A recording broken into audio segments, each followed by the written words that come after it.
Dadju était présent sur le plateau de Quelle époque? Ce samedi 16 septembre.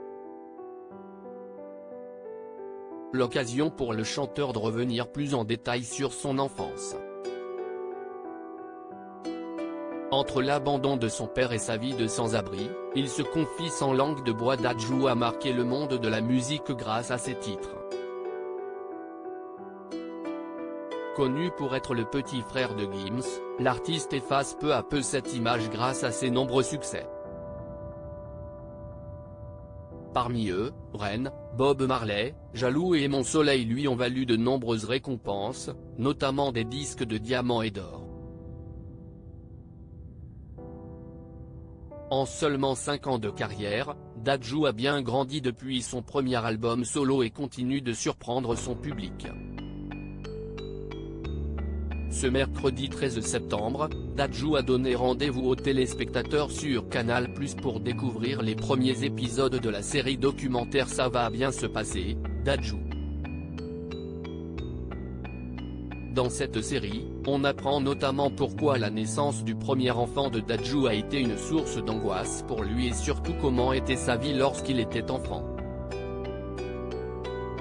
Afin d'en parler plus en détail, le chanteur était présent sur le plateau de Quelle époque? Pour répondre aux questions de Léa Salamé.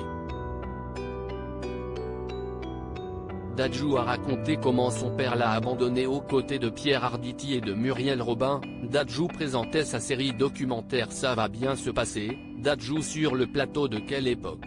Lorsque Léa Salamé a souhaité revenir sur son enfance, le chanteur a raconté comment il a vécu le départ de son père. J'avais 11e ans, je me lève pour aller à l'école, je dis au revoir à mon père, et quand je reviens, je ne le vois pas. À partir de ce moment, je ne le revois pas pendant un certain nombre d'années, explique-t-il, non sans émotion.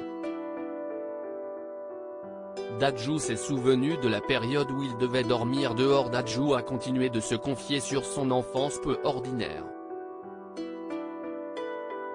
Il a notamment raconté comment, à l'âge de 11 ans, il a dû dormir dans les cages d'escalier et dans des squats pendant 18 mois.